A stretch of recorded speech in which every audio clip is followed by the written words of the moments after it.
Cowboys, who reportedly offered a 2020 first-round pick for Jamal Adams. Dallas is coming off a bye week at 4-3. Here's what their owner, Jerry Jones, said.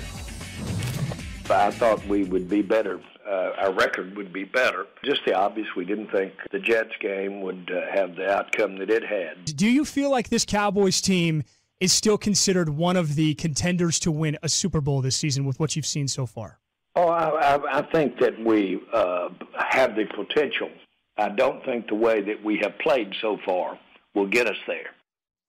Quote, I thought we'd be better, from Jerry Jones. Sometimes we live in a world where quotes are all that really matter, and the context sometimes gets lost. What did you make of that quote from Jerry Jones? Yeah, I think that Jerry Jones is a master entertainer, and he wants to keep his team in the news. It's why they're so popular. But I also know that in the same way that the Jets are communicating with their players intentionally or unintentionally through the media, Jerry Jones is also communicating with his players that he expected more. And the fact that the news got out about them going after Jamal Adams is also a message to that defense specifically, because the offense, as much as we talk about Dak Prescott, the offense has been pretty solid so far this season. The problem has been the defense and the field position that they're putting them in. They've been the unit that's held this team back so far. I think a Jamal Adams would help, but I don't think that's a cure-all. And that isn't going to happen anymore anyway. Well, what do you think? Coming into this season, I believe Jerry is sending the message that the reason we paid all of these people is because I expected a championship caliber team, and that is not the way that this team is performance. And so Jerry Jones wants more. Jerry Jones obviously wants to win a championship this year, and that is why you were on the phone to get a player like a Jamal Adams, who to me is a young Brian Dawkins. So let's just, and listen, I think he would have been spectacular there. He is a genuinely great player, but it didn't happen. So you were talking about the Saints and the Niners and the Packers and the Vikings. Are the Cowboys, in your mind, I'll ask you the same question those guys on the radio asked Jerry, are they a Super Bowl team?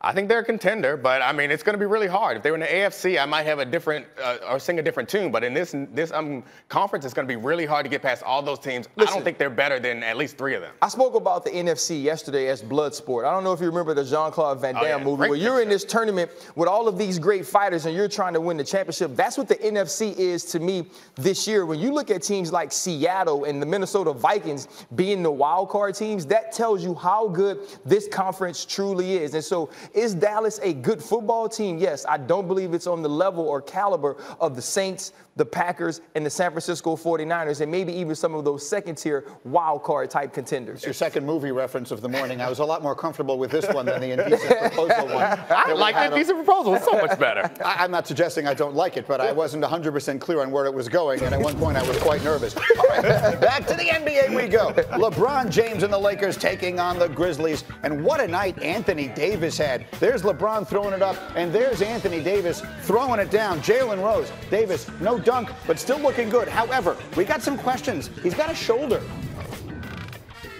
Jalen, what are we worried about with the shoulder? Well, he was going back and forth to the locker room. That seems like that can be a lingering issue. At some point, I anticipate he's going to have to miss a few games to get it healthy. He would go to the locker room and get it worked out. He would come back, and boy, would he be fine when he came back. He would finish the first half with 20 points and 12 rebounds, and then in the third quarter, Jay Will, he would just take the game over completely. One of the most dominant performances we've seen so far this year. 25 rebounds and 20 free throws? What? He was on the line all night long. He's going up and throwing them down. He would finish with 40 points, 20 rebounds, and sit out the entire fourth quarter. And then just for good measure, Jalen, how about LeBron playing some defense? LeBron is terrific with the chase down blocks. When you anticipating he behind you, you ever stop and pump fake? Just get the and one. I would just give up. Let's talk about LeBron after the game. I don't even think he's scratched the surface yet. I think we're all still getting comfortable with one another. I think he's still getting comfortable out on the floor. But, you know, when he's attacking like that, the guy shoots high in the 80s and 90s from the free throw line. And, you know, that's easy money for him, and it's great for our defense as well. It's great for our team being able to settle a game down like that. So he was wonderful tonight, spectacular in all facets, both offensively and defensively, and we needed it. You saw it on the screen. He made 26 foul shots last night. And look at all the players that have had 40 points and 20 rebounds. A lot of former Lakers on this list here. He's the sixth to accomplish that feat. You see some of the other all-time greats on that list, and they're hoping that Anthony Davis becomes the next great big man in Los Angeles. And so I asked Jay Will this question a little bit earlier. One of the biggest storylines of the NBA season is watching LeBron and AD getting comfortable together and figuring out what they have around them. What are you seeing right now? This is how I know their relationship is moving in the right direction. In the previous game, LeBron James was wearing a headband. He had an issue with his hair. Anthony Davis pointed that out to LeBron. The next game, you notice, he wasn't wearing a headband. That's progress in a relationship, right? I guess something else, yeah. Right? So. Yeah, but in all honesty, and Anthony Davis has a shoulder issue. The thing I like about him continuing to compete is, one, grabbing all of those rebounds, dealing with your shoulder. Two, getting all of those dunks.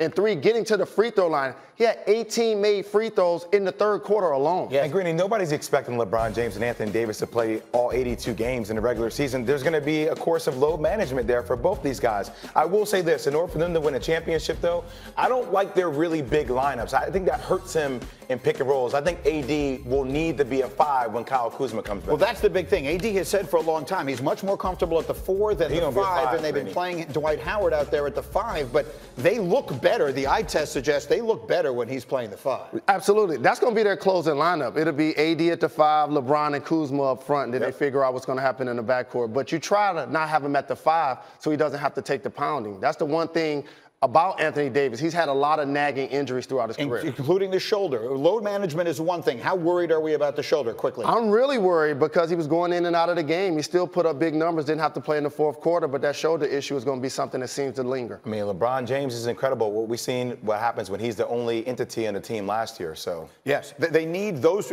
They need to find a way to get both of those guys to the playoffs healthy, while still figuring out everything else around. That's why I didn't have the Lakers or the Clippers win the regular season, because that's the same thing with the Clippers, right? Kawhi and Paul George. We just need you healthy when the playoffs come around. The Clippers have a different level of deep, though, right?